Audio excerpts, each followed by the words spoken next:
Good morning, folks. I'm going to apologise because I didn't get round to doing my Sunday musing yesterday on Sunday, and I know some of you have been asking where is the Sunday musing, and I had it all written down what I was going to talk about on my Sunday musing, and then last night I had a very long conversation online with a complete stranger who's been following me on my posts, and he is a teacher, and he needed some advice, and it just got me really thinking about the advice I gave him, and was it the right advice? Was it the wrong advice? I don't know, but I can only go off my own experiences and what worked for me. It doesn't always work for everybody else, does it? What works for you? But I'm just doing my makeup, so excuse me I'm talking to you and doing my hair and makeup. Oh my goodness, look at the state of my hair. It's all sorts of colours, isn't it? It's like a rainbow. So what were we talking about last night online that's changed my mind, what I'm going to talk about on my musings? Well, as you know, if you follow me, I gave up teaching this year for lots of reasons. And one of the reasons is because schools are really not I don't think, what they should be. What does that mean? Schools aren't what they should be.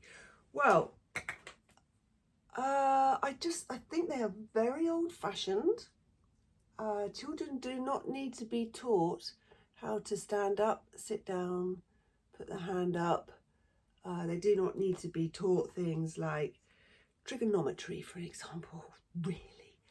Who uses trigonometry in everyday life? Nobody.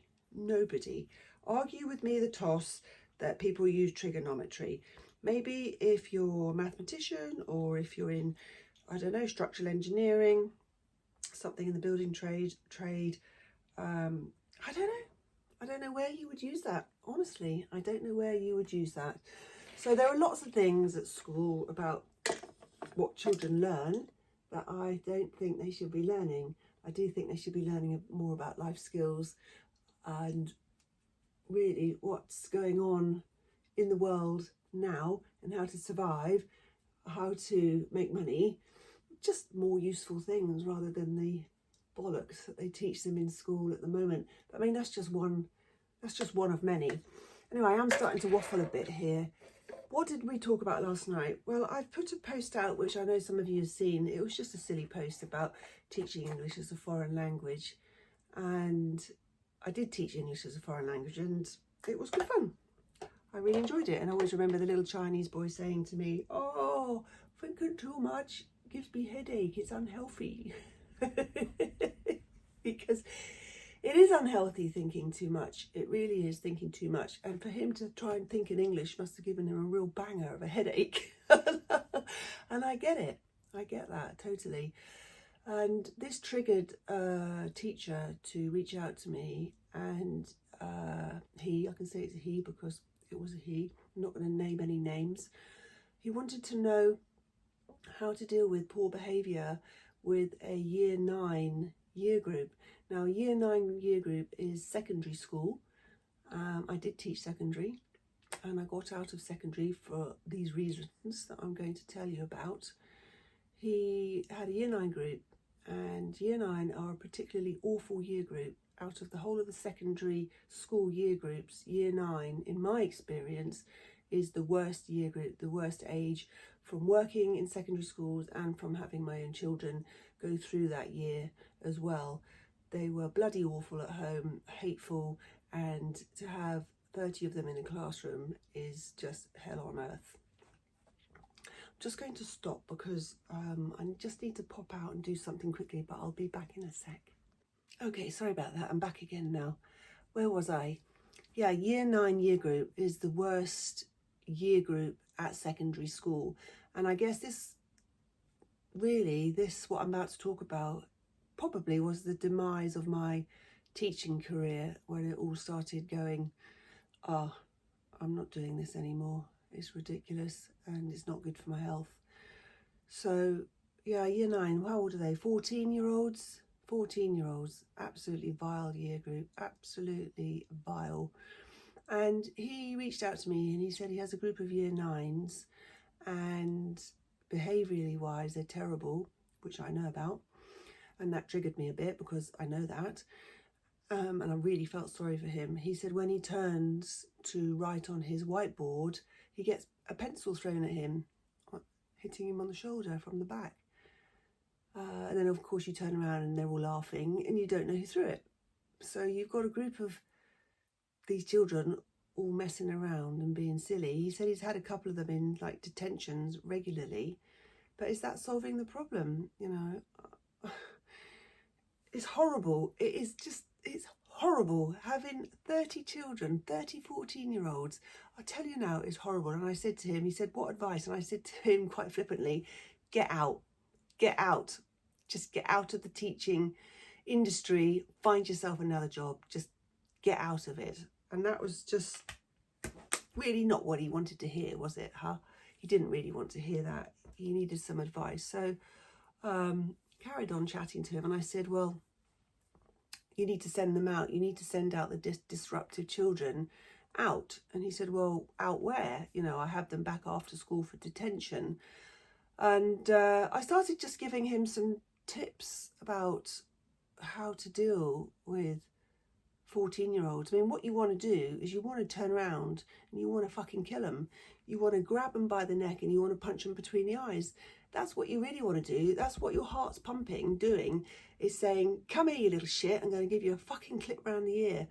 And we had that as kids when we were growing up. And, you know, my mum and dad, they used to grab us by the scruff of the neck and give us a right good walloping. And we never did it again. And in school was pretty similar. You know, there was the cane at school. You know, kids behaved at school. You were always afraid of going to headmaster to be caned. I'm not going back that long ago. I was born in the 70s and it's not that long ago. And children are so woke now and they know their rights and they know that you can't touch them. But they just need a bloody good fucking hiding. They really do. And I'm sorry if I'm saying this and you're watching this thinking, oh, I can't believe you're thinking like that. I can't believe that. And that's not how you treat them. And that's not what you should be thinking. But we are thinking that. We are all thinking that. And that's a lie. If there's any teacher in a classroom with a class full of shitty children, that's what they want to do. They want to turn around with a machine gun and kill a lot of them. Oh, I know that sounds really awful, but that's inside. That's what you're thinking. You're thinking you're fucking little shits. I need to grab you and give you a good old smack round the head. And that's a really terrible thing to say, but that is how you're feeling. So obviously I didn't tell him that. I didn't say that, but I said, do not be their friends. They are not your friends. Do not try and be friends with them, because if you are soft, they will walk all over you. And when I had a shitty year group, like year 9, before we even went into the classroom, I would make them line up outside in silence. And if anybody spoke, we weren't going anywhere. And I'd be looking at my watch and I wasn't going to waste my breath telling them to shut up. I would just be looking at my watch until one person went shh, then another person went shh, and then eventually they all went shh like that until they were all stood there quietly. And then I'd say to them, that's fine, we can stand here all day and waste your time. I'm not wasting my time, I'm getting paid. We can stand out here all day, all of your classroom time. We can stand out here in silence and do nothing. So I would get them at the get-go. I would not even let them enter the classroom. I would not even entertain bad behaviour before we even entered the classroom.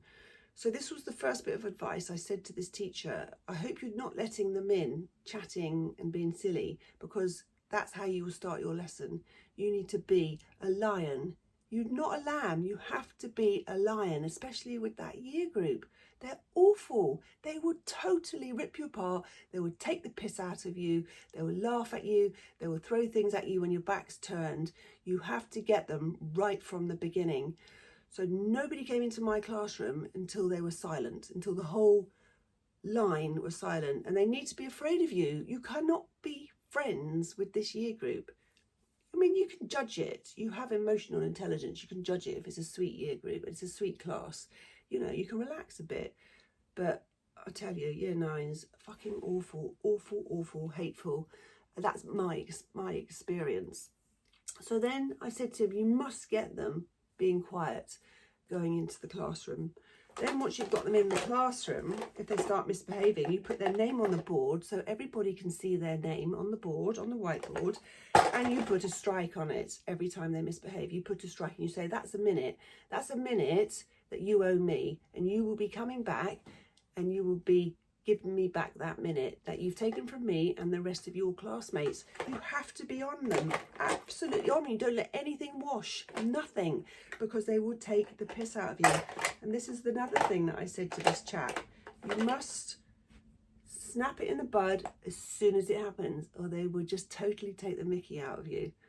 He said, oh, that's really good advice. And I said, yeah, you just write the name up and you just keep putting a strike, putting a strike, putting a strike.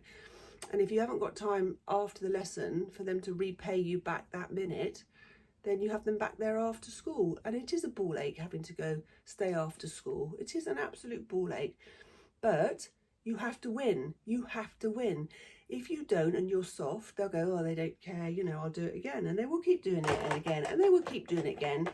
And it's your stress levels and it's your headache. You have to nip it in the bud right at the beginning, or it will continue and it will continue and it will continue and continue. So that was silence at the door, name up on the board every time they misbehaved. And if you turned around and something was thrown at you, then it's a whole class punishment, unfortunately, because you don't know who did it. So you say, if you don't own up who did that, then the whole class suffers. Your friends suffer. Everybody suffers. So you put up 5 minutes or a minute for a whole class to come back at lunch and sit with you. And if they don't come back at lunchtime, their name goes down and a letter goes home explaining why they've come back. You have to be really, really, really tough. They're not your friends. They are not your friends. If you go in like a lion, you will come out like a lamb. And that was always the advice I had when I trained as a teacher. Go in as a lion, especially in secondary school. You will come out as a lamb. They will know their boundaries. They will start to respect you because they know they cannot fuck about with you. And when it just makes my blood boil. It makes my blood boil. It really does. They are fucking horrible, horrible year group. Doesn't matter if it's private school, state school, private school, kids at home, your own kids. That age are horrible. I remember in private school I had year 9. I've had year 9 children in state school. I've had them in inner city London. I've had them inner city Birmingham. I have done the rounds. I have had groups of Asian boys in Birmingham, all with their feet up on the tables, looking at me, blonde, well-spoken, blue-eyed southern girl coming in. They are totally not going to listen to me. But you have to go in there like Trunchbull. You have to be a Trunchbull for them to respect you. And it is painful and it is stressful and it is horrible. And that's why I stopped teaching secondary, because on a scale of that, if that's teaching, you're actually teaching that. Hardly any of it. Most of it is behaviour management, unfortunately. And that's the experience that I've had. Unless you've got good classroom management skills, you know, you're fooked, because you just spend all the time dealing with bad behaviour. If you can crack a class and they respect you, then you can get on with teaching, and that's actually quite nice, because that's what you train to do, to be a teacher, not to be behaviour management person. Yeah, even now talking about it, it's making my heart going absolutely hateful. I got out of secondary school teaching because I just spent most of my time dealing with behaviour, with teenagers and poor behaviour. You had the odd nice class, and that was lovely because you could actually get to teach. But year 9, worst year group. Year 7, when they first come into school, they're a little bit doe-eyed, and you know, they've just come from primary school, and they're quite easy to teach because, you know, they're a little bit scared of secondary school. But year 8, they start getting shitty. Year 9, awful. Year 10, starting to get over it a bit. Girls more so than boys. Year 11, they're not so bad because they're moving into exams and they need your help. Unless they've totally lost it, school's not for them and they just don't turn up. They truant because school's just not for them. Yeah, hold on a minute. Hi, back again. Sorry about that. Somebody walked in. It's always the way, isn't it? You can never get a bit of privacy when you need it. Yeah, as I was saying, he also asked me, when they do come after school, some didn't turn up. And I said, well, that's a letter home. You have to follow that up. You don't let that wash. That's a letter home. And he said, well, what do you get them to do? What's effective? I said, well, nothing really. You make them sit in silence and you copy out of a textbook for 20 minutes, half an hour. And you say to them, you wasted my time and the class's time. I'm wasting your time now. And you get them to copy it out word for word on a sheet of paper. And then if you're really mean at the end, you take it off them and in their face, you screw it up in a ball like that and throw it in the bin. You say, right, you're free to go now. Don't do it again. You have to be really mean and tough. You know, you can't touch them. You can't give them a clip round the ear like we used to in the old days. You can't do that. But you have to be mean for them to respect you. You have to set boundaries. If there's no structure and boundaries, they will take the piss out of you. He's like, oh, I need to be more trunchbull. I said, you do. You do, 100%. You have to be more trunchbull. You need to go in like a lion. They need to hate you. They need to hate you. And then you need to get their respect. Otherwise, they just won't respect you. And they'll come to every class, every lesson of yours, and they will just take the piss out of you, and you will become stressed and upset, and you'll really hate the job. But that's why I got out of secondary school teaching, because yeah, you had the odd really lovely class and it's really rewarding teaching, and I love teaching, and kids can be a really good laugh. And I had a year group, I had a year 10 tutor group, and I got on with them really well, and they'd come in at lunchtime and we all sit in the classroom, in the tutor classroom, and we'd all have lunch together because they were a good laugh and they were my group and I cared about them and they respected me and I set the boundaries, and we had a good laugh because they knew I was a good laugh, but they also knew that where the boundary was, and if they overstood it, we'd fall out. So you have to be tough, you know. Same with your own children. I mean, it's only my thoughts and what's worked for me. It doesn't work for everybody. Everyone's different, but it's just my thoughts, my opinions, my experiences, what's worked for me, what I enjoy, what I don't enjoy. And I just didn't enjoy all the behaviour management at secondary school. And because I trained as a secondary school teacher, PE teacher actually, but they get you to teach all sorts once you're a teacher. Oh, you can do a bit of English, or you can do a bit of maths, or you can do a bit of French, or you speak a bit of French, right? You can teach them French. So once you've got the qualification, you can do your main subjects, but they also get you to teach other things if you can. I left secondary, my children were young, and I had an interest in primary, and if you teach secondary, you can then go down and teach primary, but you can't train as primary and then teach secondary. So I could go the other way, which I did, and I did a maternity cover for a year 4 group and absolutely loved it, because on a scale of teaching, I was actually teaching that. I wasn't dealing with behaviour anymore, and it was just such a wonderful transformation from secondary to primary, and I really started enjoying teaching again. But I think that was the beginning of not enjoying teaching. I mean, I did primary for a long time, loved it, but then lots of other things which I won't bore you with now. I have done a why I left teaching video, so you could flick back to that. There's a bit more information on that one about why I left teaching ultimately, but there's lots of reasons, and it's a tough trade to be in. It's really tough. We do it because we love it. We don't do it for the money. We don't do it for the stress. We don't do it for the long hours. We do it for the holidays. No. I mean, it's just a treadmill that's difficult to get off once you're on it. But I got off it, and I'm really pleased I got off it. Anyway, back to this chat. I just said you've just got to be so tough and keep on it and keep on it and keep on it. Letters home. If they don't turn up, letters home, and get them in and just make them do the detentions. And if ultimately there are a couple of kids in there that just won't conform, send them out.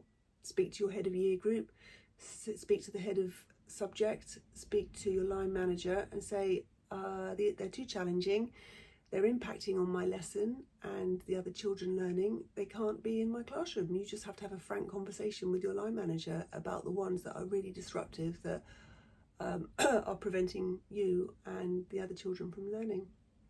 So I don't know, I just felt really passionate about it, I suppose because I've been in teaching for a long time, but that's not what I was going to talk about today.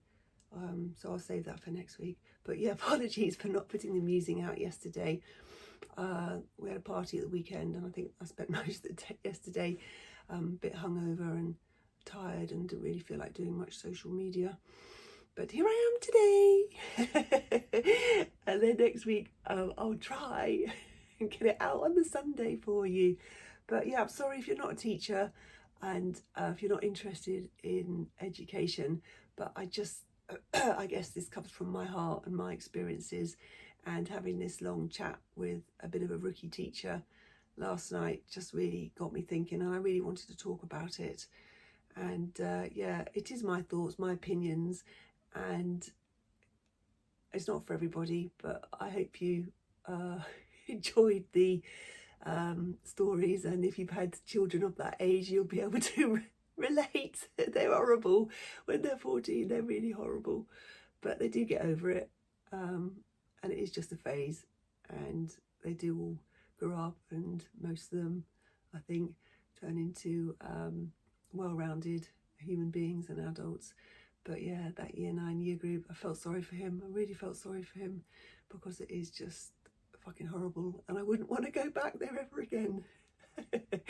Anyway guys, have a lovely week, and I promise I will try and get my musing out next Sunday around tea time for you guys, talking about what I originally wanted to talk about. And yeah, I've turned the camera around the other way today because I think the aspect ratio is wrong for YouTube. I'm not sure. Let me know which way you prefer. This way, which is what's this, horizontal or vertical? I don't know. I still don't know which way to put the camera. Anyway, I'm in screen. You can see me. You can hear me. Have a lovely week, and thank you so much for following and watching me, and I will see you later. Mwah. Much love.